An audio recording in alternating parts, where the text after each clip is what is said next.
the science of deduction for solving prelims question. Before we begin our discussion, let me introduce myself. I am Anil Basar. I have done my graduation in civil engineering from IIT Delhi.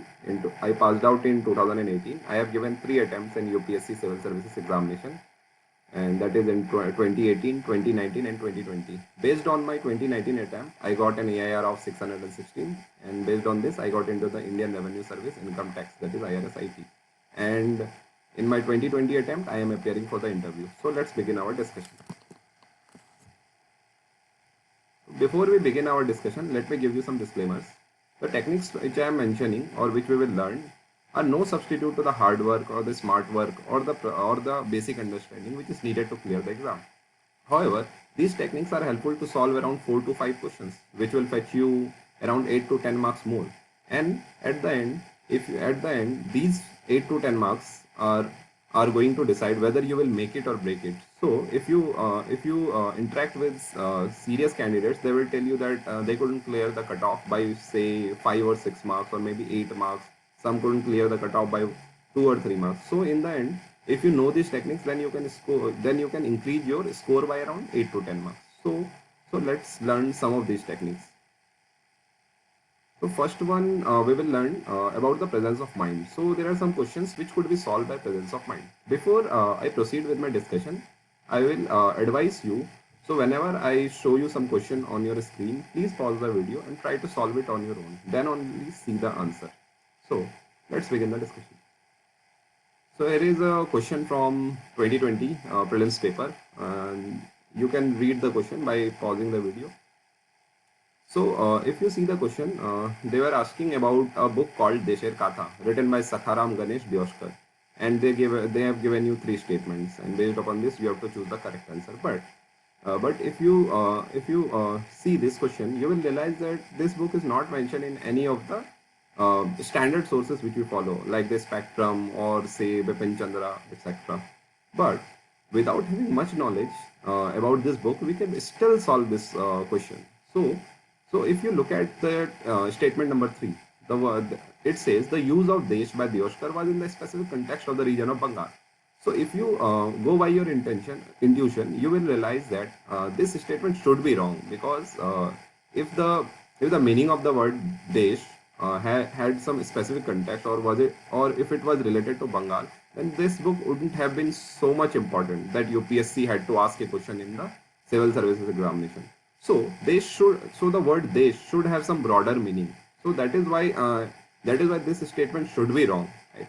And this could be solved by your intuition. So many of the candidates who applied their mind, so they could solve the question without studying anything.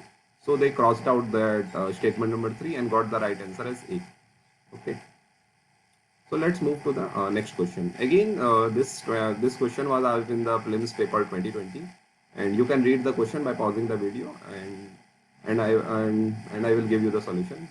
So if you look at the question, it is asking about the India's desert national park. So there are 3 statements. However, if you see the statement number 2, so it says there is no human habitation inside the park. So by going by your common sense, you will realize that this statement should be wrong, because we all know that inside the national park there are some tribes or the other forest dwellers who live in the forest, and they are a traditional community. So when an area is declared as national park, they are not evacuated from that area. So also in the national parks, we know there are some zones called core zone and some area are called buffer zone. So these people habitate the buffer zone. So this statement looks to be wrong. So we can cross this out, and by crossing the statement number 2, we can get the answer as C, 1 and 3 only. So I have written the things in this slide as well. So let's move to the next slide. So now if you see in 2019, what I am trying to show you is that here you cannot apply your presence of mind in just a single question. But however, if you look at the 2019 paper, there are four sets. In all the 4 sets, that is the set A, B, C, D. These 2 questions, that is the question number 1 that I am showing you on your screen, and this question, both of these were asked in consecutive manner. So if it was at question number 23, then question number 24 was this Ranyo Ashoka. Now, if you apply your presence of mind, and if you see the options given in both the question, you can pause the video and you can see if you can figure out something. Now you will realize that this option C, that is the Sahagara, is in both the question. Now if you see the question number 2, it is asking about Ashoka, that is the Mauryan time. So all these four sites which are given, this should be related to the Mauryan Empire, or these are Mauryan sites. Okay. So now if you come back to question number 1, here it is asking about which of the following is not a Harappan site. So in all likelihood, Saugara should not be a Harappan site and it should be a Mauryan site. So you can mark C for the first question. Now out of these two questions, without having any knowledge, you can solve at least one. So question number 1. However, you cannot guess question number 2, but something is better than nothing. So you can solve one question out of the two without knowing anything. Okay. So let's see another question from 2019 paper. You can read the questions and see the options. You can pause the video and solve it on your own. Now, if you see all the four statements, so all the four statements are looking like very generic in nature. So the first statement reads some species of turtle are herbivorous. So for this statement to be correct, even if we can find one species of turtle which are herbivorous, then this statement will be right. Same is the case with that fish being herbivorous, mammals being herbivorous, and snakes being viviparous. So all of these four statements could be true even if we can find out any single species for which this statement holds. So now there are innumerable, or there are large number of species of all these varieties, like the turtle, fish, or the mammals or snake. So there can be species which for which these statements are true. So these all, in all likelihood, all these four statements should be true. So by going by your intuition or your presence of mind, you could mark D as the answer, and indeed D was the answer. Okay. So let's move to another question from 2019. You can read the question, and so let me discuss it for you. Now, if you see, they were asking about carbofurine, methyl parathion, phorate, triazophos, and these had some apprehensions. So they were asking why, so related to which sector they are seen in news. Now, if you don't know anything about this, now if you break down this word carbofuran, so it is made up of carbo and furan. Now, if you have read the Shankar IAS, and in that chapter, and in Shankar IAS, there you have the environment pollution chapter, where there is a topic called solid waste, or even in the magazine or in the newspaper, you must have read about that this gas furan and dioxin. Okay, so these gases are released when we burn plastic. Okay, and these gases are highly toxic as well as carcinogenic. So in all likelihood, this carbofuran should also have some toxicity or carcinogenicity. So going by this logic, we can think that this should not be used in processed food. Otherwise, it will lead to highly detrimental effect for us. And similarly in fruit ripening agents. Okay, and this D option should also be incorrect, because if it was there in moisturizing agents, then it may cause cancer, or it will be toxic for our skin. So it would have attracted widespread means protest. Okay, so going by this logic, we could mark A as the option, that is the pesticides in agriculture. Also, we know that pesticides are basically toxic. Okay, and some of them are also carcinogenic. So we could mark A as the answer. Some of the candidates went by this logic and they got the right answer in 2019 paper.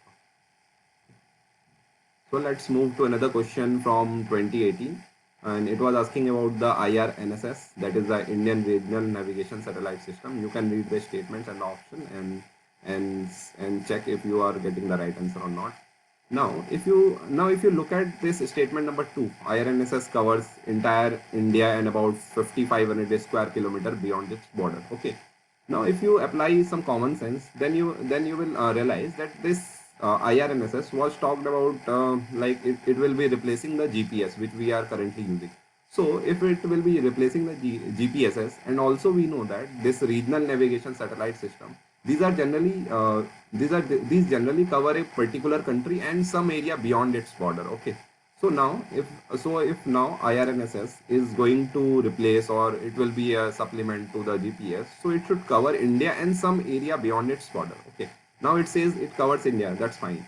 Now if you see, we have a coastline of around 7,500 kilometers. So even if you take 1 kilometer width of a strip, then also the area, that is the additional area which the IRNSS will cover, will come out to be 7,500 kilometer square.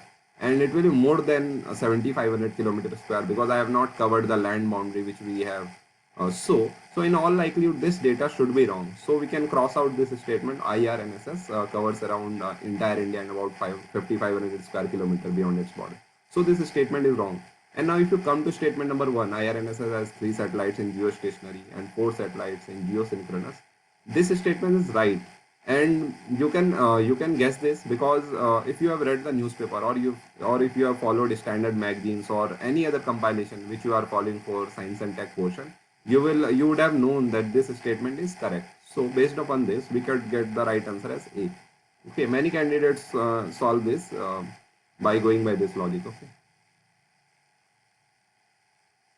So now let's move to another technique to solve the past year questions. That is the etymology. And etymology basically means to know how the particular word originated, or knowing about the history, why it is named so, what is the meaning of that word, or breaking down the word and trying to find out the meaning. So let's see some questions by applying etymology.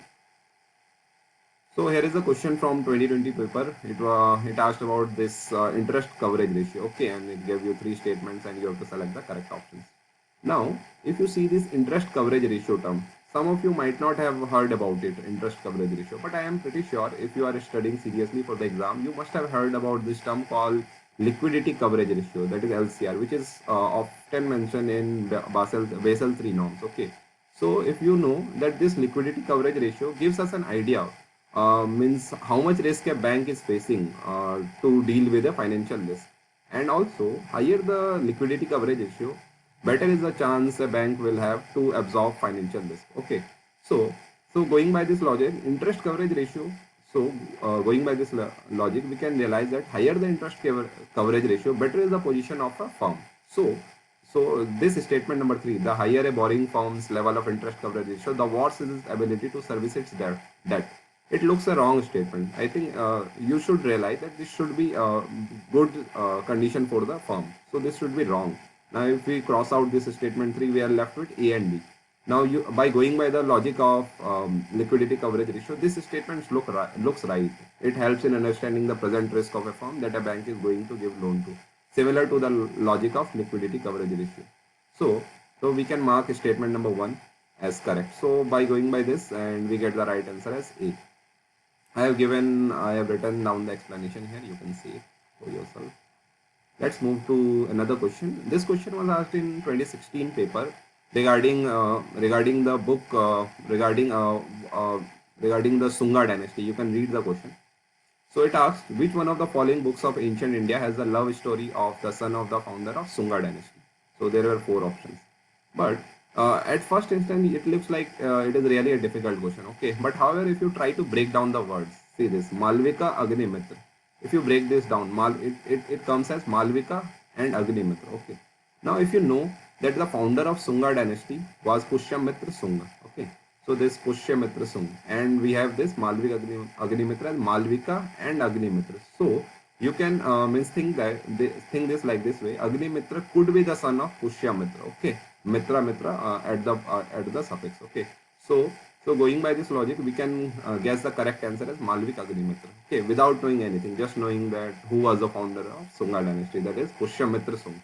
So Mitra here it is appearing. Okay, so by this logic, you could get the right answer as B. Sometimes some of the questions could be solved by seeing the names which are given to some schemes, some terms, or some keywords. Okay, so let's see this. In 2018 paper, they asked this question about the Swarajya Sabha. Which of the following organization changed its name to Swarajya Sabha?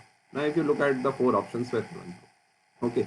Now, if you know that this Swarajya, what is the English term for Swarajya? Okay. You must be knowing it is known as Home Rule. Okay. So, in all likelihood, this could be the answer. All India Home Rule League. Okay.